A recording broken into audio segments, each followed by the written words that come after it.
तो जैसे कि लास्ट एपिसोड में हमने देखा था, चैनी जो होता है वो चोंगुवा को बचाने के लिए उसके पास में आ जाता है। रोज के पास में आने के बाद उससे बोलता है कि मैं यहाँ पर तुम्हें बचाने के लिए आया हूँ। जो सुनकर चोंगुवा उसे बोलती है कि बेवकूफ़, मैंने तुम्हें यहाँ से भागने के लिए बोला था, फिर तुम यहाँ पर क्यों आए हो। और इतना बोलते के शादी अब चोंगुवा जो होती है वो बेहोश होकर वहीं जमीन पर गिर जाती है। और अब चोंगुवा को बेहोश होता हुआ देखकर जो सामने बंदे खड़े होते हैं उनमें से जो उनका लीडर होता है वो अपने साथियों से बोलता है कि चोंगुवा जो है वो यहाँ पर बेहोश हो चुकी है, वो अब यहाँ पर फाइट बैक नहीं कर पाएगी। लेकिन आखिर इस यूजलेस पर्सन की हिम्मत कैसे हो गई हमारे सामने आने की, क्योंकि ये तो मोर्टल रियलम पर भी नहीं है, लेकिन उसके बाद भी इसने मेरे यहाँ पर इतने सबॉर्डिनेट को मार दिया। तो ये जोंग जल्दी से जाओ और जाकर इस यूजलेस पर्सन को ख़त्म करो, क्योंकि मैं इसे अपनी आंखों के सामने मरता हुआ देखना चाहता हूँ। जो सुनते के साथ ही जो उसका साथी होता है वो भी ओके बोलकर जो चैनी होता है उसके ऊपर अटैक करने के लिए आने लगता है। और वो चैनी के ऊपर अटैक करते हुए उसे बोलता है कि बच्चे तैयार हो जाओ, जो पापा है वो तुम्हें यहाँ पर बहुत ही बुरी तरह से पीटेंगे। और वो इतना बोल ही रहा होता है, लेकिन तभी हम देखते हैं कि चैनी का जो हाथ होता है वो सीधे उसके सर के ऊपर आ जाता है। और इससे पहले कि वो कुछ समझ पाता, जो चैनी होता है वो उसकी खोपड़ी को ही उखाड़ देता है। और अब उसे मरता हुआ देखकर जो उसके साथी होते हैं वे बहुत ही ज्यादा घबरा जाते हैं और वे शो होकर चिल्लाते हुए बोलते हैं कि क्या इसने केवल एक ही पल में जो मास्टर ये जैंग थे उन्हें खत्म कर दिया। और उनके इतना बोलते के साथ ही अब जो उनका लीडर होता है वो चैनी की तरफ देखते हुए अपने मन में सोचता है कि इसकी बॉडी के अंदर में कोई भी स्पिरिचुअल एनर्जी के फ्लक्चुएशन को महसूस नहीं कर रहा, तो इसका मतलब ये क्लियर है कि इसके पास में कोई भी मैजिक वेपन नहीं है।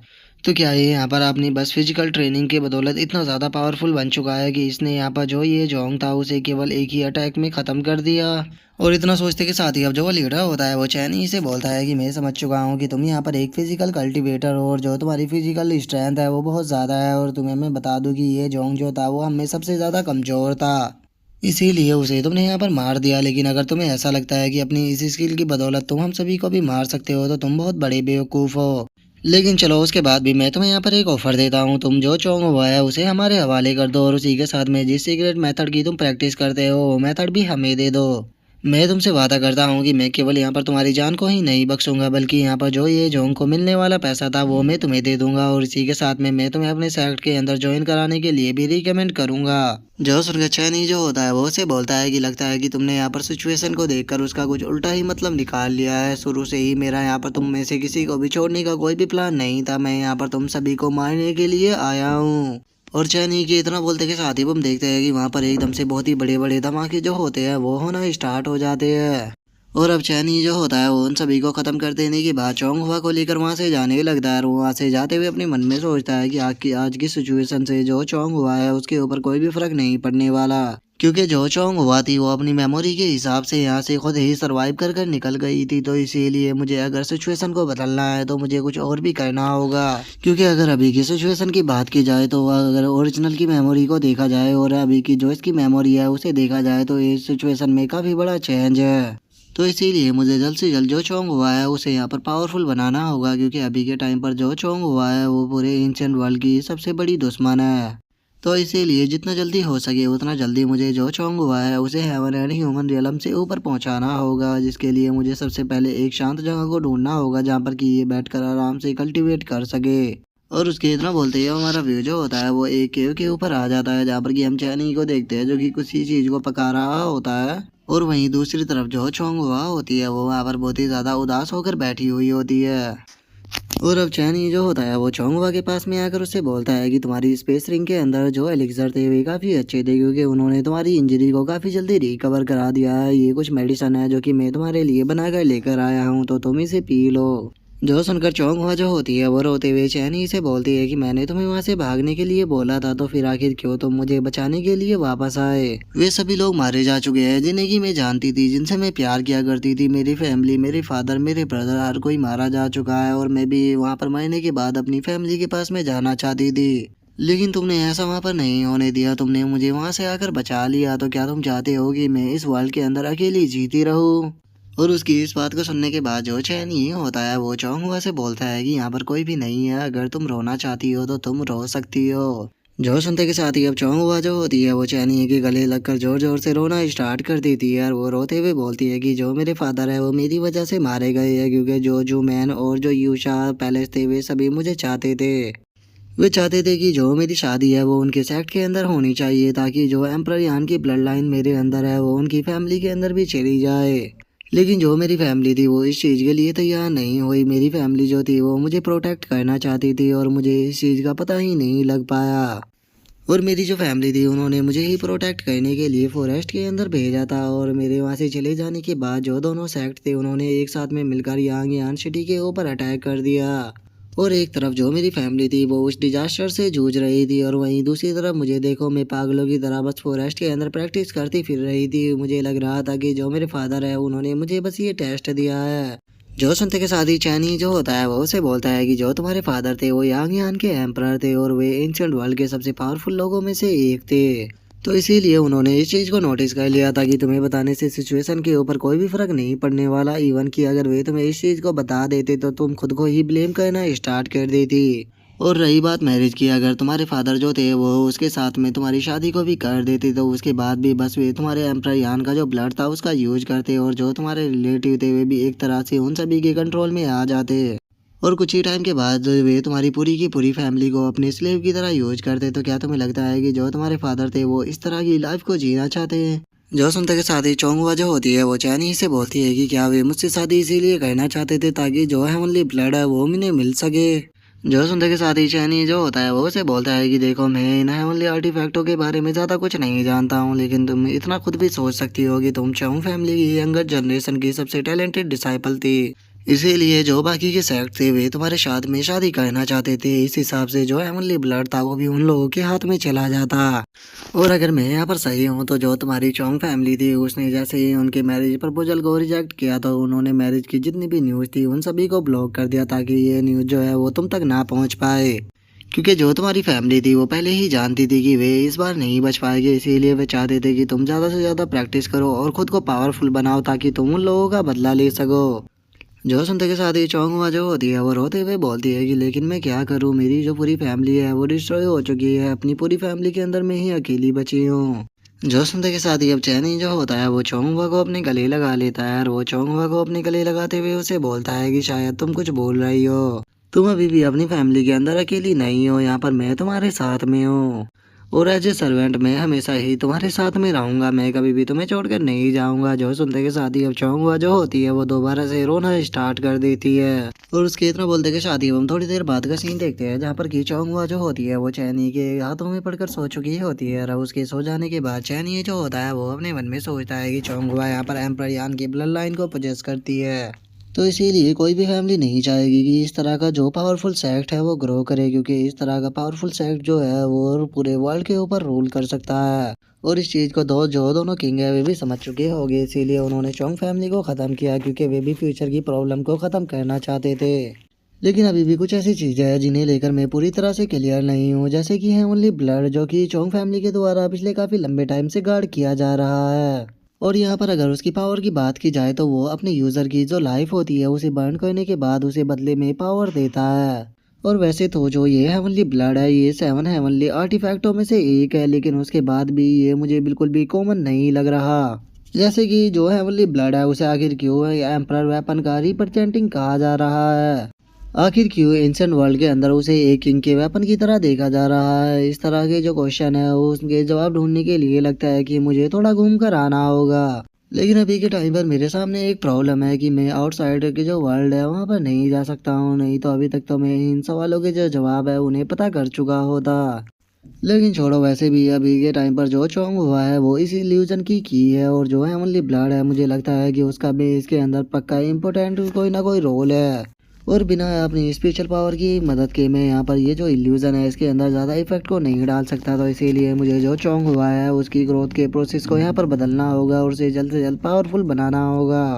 और अब उसके इतना बोलते ही हमारा व्यू जो होता है वो अगले दिन पर आ जाता है, जहाँ पर कि हम देखते हैं कि चोंग हुआ जो होती है वो उठ चुकी होती है और उठने के बाद वो अपनी ड्रेस को पहनना स्टार्ट कर देती है।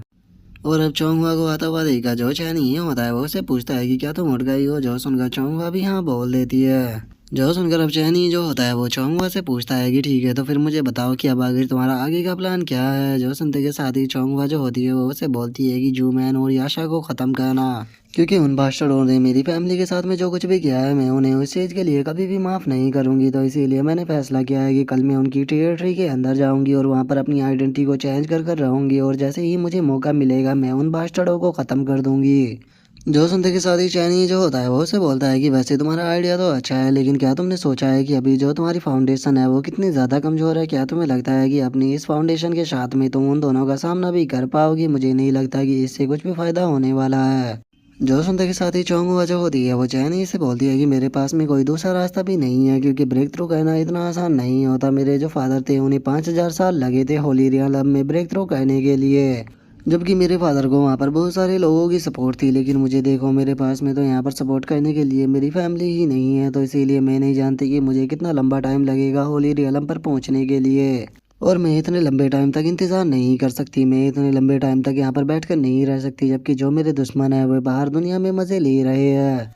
और चोंगुआ की इस बात को सुनने के बाद चैनी जो होता है वो चोंगुआ से बोलता है कि क्या 5,000 साल, क्या तुम्हारे जो फादर थे उन्होंने कुछ ज़्यादा ही टाइम नहीं ले लिया ब्रेक थ्रू करने के लिए? क्योंकि अगर यहाँ पर तुम्हारे टैलेंट की बात की जाए तो जो तुम्हारा टैलेंट है वो बहुत ही ज़्यादा अच्छा है, लेकिन यहाँ पर तुम जिस तरह की कल्टीवेशन की प्रैक्टिस कर रही हो वो तुम्हारे फिजिक्स के बिल्कुल विपरीत है, जिस कारण जो तुम्हारी फाउंडेशन है वो अनस्टेबल हो गई है और तुम अच्छे से स्पिरिचुअल एनर्जी को भी एब्जॉर्ब नहीं कर पाती हो, ना ही उसे स्पिरिचुअल पावर में ट्रांसफॉर्म कर पाती हो।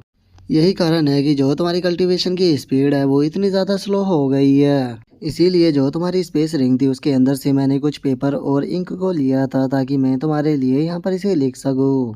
और इतना बोलते के साथ ही चैनी जो होता है वो चोंगुआ को एक बुक दे देता है, और उस बुक को लेने के बाद चोंगुआ जो होती है वो थोड़ा सरप्राइज होते हुए बोलती है कि ये तो दाओ डेवोरेटिंग सूत्र है। और इतना बोलते के साथ ही अब चोंगुआ जो होती है वो उस बुक को पढ़ना स्टार्ट कर देती है, और वो उस बुक को पढ़ने के बाद और ज़्यादा शौक होते हुए बोलती है कि ये जो मेथड है ये तो मेरी मेथड से बिल्कुल ही अलग है। और इतना बोलते के साथ ही अब चोंगुआ जो होती है वो चैनी की तरफ देखते हुए उसे बोलती है कि चैनी, आखिर ये तुम्हारे पास में कहाँ से आया? जो सुनते के साथ ही चैनी जो होता है वो चोंगुआ से बोलता है कि मैं जानता हूँ कि यहाँ पर तुम मेरी लाइफ एक्सपीरियंस के ऊपर डाउट करती हो और तुम जानना चाहती हो कि मैं आखिर कौन हूँ। तो चलो मैं तुम्हें आज अपनी लाइफ की सच्चाई बताता हूँ। मैं एक नॉर्मल फैमिली से बिलोंग किया करता था, लेकिन जब मैं यंग था तो उस टाइम पर मैं सीक्रेट रियलम के जो 10,000 दाव सेक्ट था उसके अंदर गिर गया था, जहाँ पर की काउंटलेस सीक्रेट मेथड रखे हुए थे और उसी के साथ में अनगिनत डॉक्यूमेंट्स, हेवन अर्थ की टेक्निकें, पता नहीं और भी क्या क्या चीज़ें वहाँ पर रखी हुई थी। और वहीं पर ही मुझे पता लगा कि उस सेक्ट का जो एंसेस्टर था उसने केवल अपनी पावर की बदौलत पूरे हेवन और वर्ल्ड को डिस्ट्रॉय कर दिया था, और उसने अपनी पूरी लाइफ के एक्सपीरियंस को और उसी के साथ में उसके पास जो जो टेक्निकें थी या जो जो टेक्निकें उसने कलेक्ट की थी उन सभी को वहाँ पर रखा हुआ था, और 18 साल तक उस जगह पर बंद रहने के कारण मैं उन सभी टेक्निकों को पढ़ता रहा। और उसके बाद मैं जब उस जगह से बाहर निकला तो मैं इस एंशिएंट वर्ल्ड के अंदर आ गया। जो सुनते के साथ ही अब चौंकवा जो होती है वो भी थोड़ा सोचने लगती है, और वो सोचते हुए बोलती है कि तुम अपनी बचपन में ही सीक्रेट रियलम के अंदर फंस गए थे। अब मुझे समझ में आ रहा है कि क्यों तुम एंशिएंट वर्ल्ड के बारे में कुछ भी नहीं जानते थे। और उसी के साथ में अब मुझे ये चीज़ भी समझ में आ गई कि बिना कल्टीवेशन बेस के भी तुमने अपने से पावरफुल लोगों को कैसे हरा दिया था, क्योंकि तुम्हारे पास में एक बहुत ही अच्छा एक्सपीरियंस है। जोशंता के साथ ही चैनी जो होता है वो चोंगवा से बोलता है कि मेरे माइंड के अंदर अनलिमिटेड टेक्निकें लिखी हुई है, लेकिन मैं इन्हें प्रैक्टिस नहीं कर सकता क्योंकि मेरे पास में मेरिडियन नहीं है, लेकिन तुम इन्हें प्रैक्टिस कर सकती हो। तो इसीलिए मैं तुमसे यहाँ पर पूछना चाहता हूँ कि क्या तुम मुझे यहाँ पर अपना टीचर। और इतना बोलते के साथ ही अब चैनी जो होता है वो एकदम से वहीं पर ही रुक जाता है, और जो राइटर होता है वो हमें बताता है कि चैनी की जो आदत है वो इतनी ज़्यादा ख़राब हो चुकी है कि अभी इसके थोड़ी सी बातें बोलते के साथ ही ये डायलॉग अपना आप ही जुबान पर आ जाता है। और अब चैनी की बातों को सुनने के बाद चौंकुआ जो होती है वो चैनी से पूछती है कि क्या हुआ, तुमने अपनी बात को बीच में ही क्यों रोक दिया, आखिर तुम मुझसे कहना क्या चाहते थे? जो सुनकर चैनी जो होता है वो खांसते हुए उससे बोलता है कि कुछ नहीं, इसे छोड़ो, चलो दोबारा से अपने टॉपिक पर आते हैं। जो सूत्रा जो है वो मैंने तुम्हें दिया है वो मेरे सेक्ट के एल्डर के द्वारा क्रिएट किया गया था, इससे तुम्हारी कल्टीवेशन की स्पीड पहले के मुकाबले कई गुना बढ़ जाएगी। तो इसीलिए अब तुम्हें अपनी प्रैक्टिस के अंदर बिल्कुल भी ढील नहीं बरतना है, क्योंकि अभी के टाइम पर तुम केवल टॉप टियर रियल एम्पायर हो, और वहीं अगर दोनों किंगों की बात की जाए तो वे होली रियल एम्पायर है, और तुम्हारा उनके साथ में फाइट करना ऐसा होगा जैसे कि किसी पत्थर पर अंडे फेंक कर मारना। तो इसीलिए अब तुम केवल अपनी पावर को बढ़ाने के ऊपर ध्यान दो, जिसके लिए तुम्हें यहाँ पर सबसे ज़्यादा कल्टीवेशन करना होगा, और उसी के साथ में अपनी पावर को और भी ज़्यादा बिल्ड करने के लिए यहाँ पर अपने लिए पावरफुल लोगों को सबॉर्डिनेट बनाना होगा, ताकि तुम फ्यूचर में जो दोनों किंग है उनके साथ में कंप्लीट करने लायक बन सको। क्योंकि अगर यहाँ पर मेरी बात की जाए तो मैं कल्टीवेट नहीं कर सकता, इसीलिए मैं बैटल के दौरान तुम्हारी कोई भी मदद नहीं कर पाऊंगा, लेकिन मेरे माइंड के अंदर जो रिकॉर्ड है मैं उन्हीं की मदद से यहाँ पर तुम्हारी मदद कर सकता हूँ, तुम्हारी कल्टीवेशन को और इम्प्रूव करा कर। और उसके इतना बोलते के साथ ही अब चौंगवा जो होती है वो एकदम से चैनी के सामने आ जाती है और वो चैनी के सामने आने के बाद उससे बोलती है कि मैं किस्मत के ऊपर बिल्कुल भी यकीन नहीं किया करती थी। जब ग्रैंड माँ ने मुझे बताया था कि मुझे कोई डिसेंट पर्सन मिलेगा तो मैंने उनकी बात के ऊपर बिल्कुल भी ध्यान नहीं दिया था। लेकिन अभी के टाइम पर जो मेरी चोंग फैमिली है वो डिस्ट्रॉय हो चुकी है। पूरा एंशिएंट वर्ल्ड मेरा दुश्मन बन चुका है और चारों तरफ यहाँ पर मेरे दुश्मन घूम रहे हैं मुझे पकड़ने के लिए, और एक दिन वे मुझे पकड़ भी लेंगे, जिसके बाद वे मुझे प्रिजन के अंदर डाल देंगे और वहीं तुम भी मेरी ही बराबर में प्रिजन के अंदर पड़े होगे हमेशा के लिए।